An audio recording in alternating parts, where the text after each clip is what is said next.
Uh, Ladies and gentlemen, uh, first of all, I would like to introduce myself. My name is Kuswadi, Education Attache for Indonesian Embassy in New Delhi.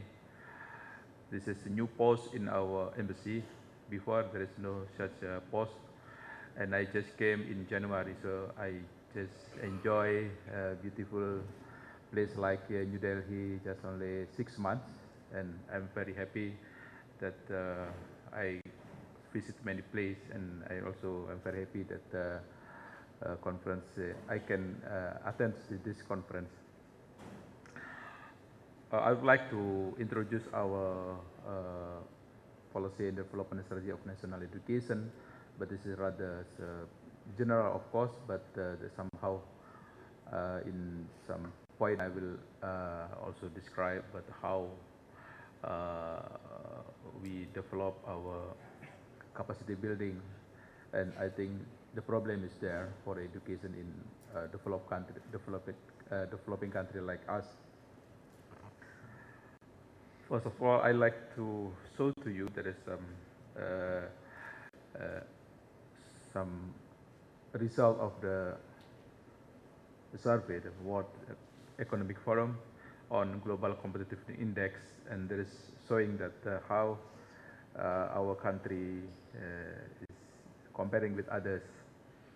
Like in the basic education, I think our country is already achieving the impressive figure on how for the net enrollment ratio for basic education is pretty good, but in secondary education we have several problem. Like we can show that comparing with others is a little bit lower, and again in the higher education our GAR reached 24%. Maybe it's better than India. I heard that India is around 13%. But yeah, we have a lot of problem, and I will show you to you how the problem in higher education. And if we see the in research agency quality, I think it's our country is not bad. But especially in research and collaboration industry and higher education, we still have a problem.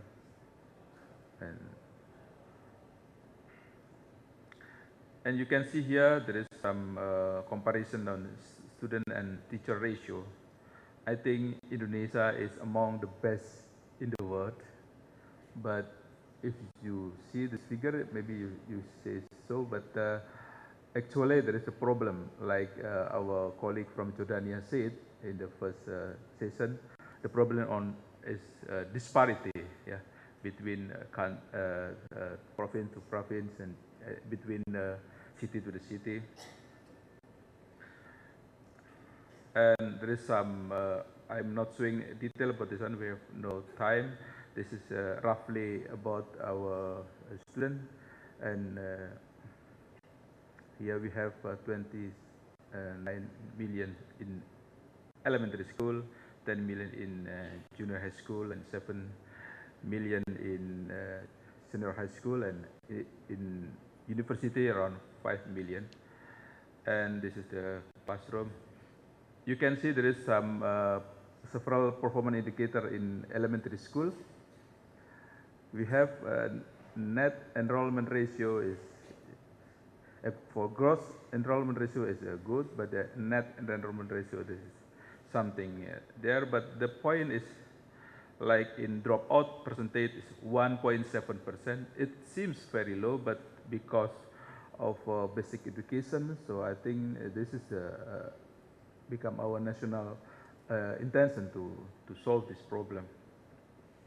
And also we can see here percentage of teacher with bachelor degree certificate or diploma is only 24.6%. I think this is we have very severe problem, because according to our law, it should be all of the teacher have minimum bachelor degree certificate.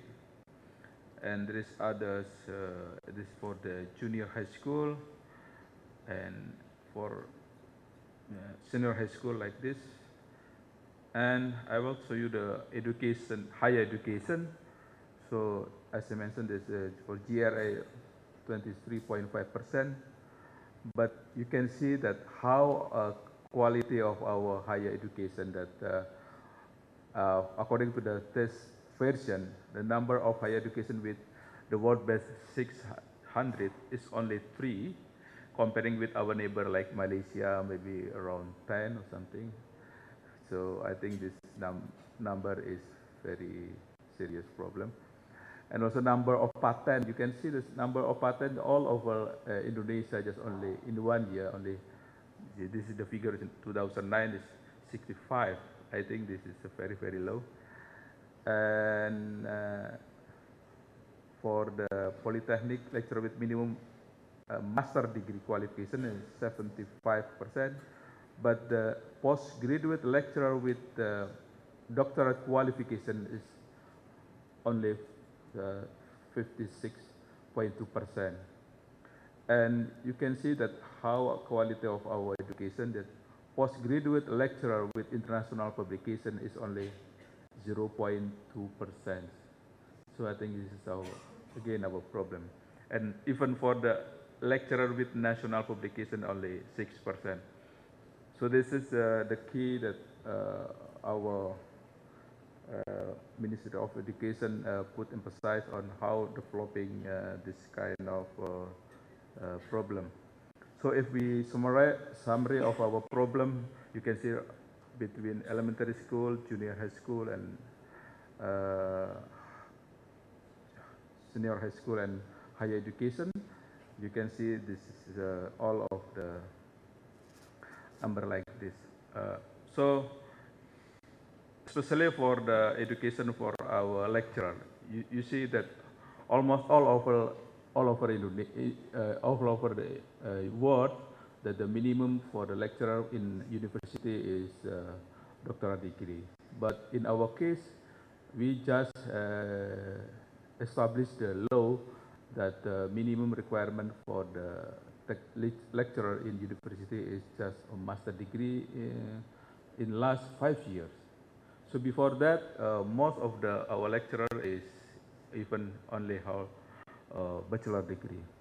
So, so that's why I came here. Our government sent me come to India because this is a very sad story. You know, we are a neighboring country, yeah. And in the ancient time, even in Nalanda University establishment, we involved in this university. Yeah. We have long story, but currently our student, Indonesian student in India, only 109 students, comparing with, for example, Australia, we send 17,000 students, comparing with Malaysia, maybe around 4,000 something. China, we have 7,000 something. In Japan, we have 2,000 something. But why India only 109 students? So that's why our minister said to me to come to India to looking for the possibility to open the door to every university. I know even for the new university like in around Noida and also around Gurgaon, I visit there that how very new university, but with the high publication, with the high patent every year. So I think this is very remarkable for me that I saw directly how they develop this kind of university. Even somebody in the central government said there is a lot of problem in India. Of course, India is a very big country with a big problem. But I think we have opportunity to cooperate together for developing our country, especially in education field. I think, I believe India is, in some part, is more advanced than our country. So that's why, in this opportunity, I would like to ask all of you to open the door, and I want to to see, to make collaboration between two countries. Thank you. Thank you.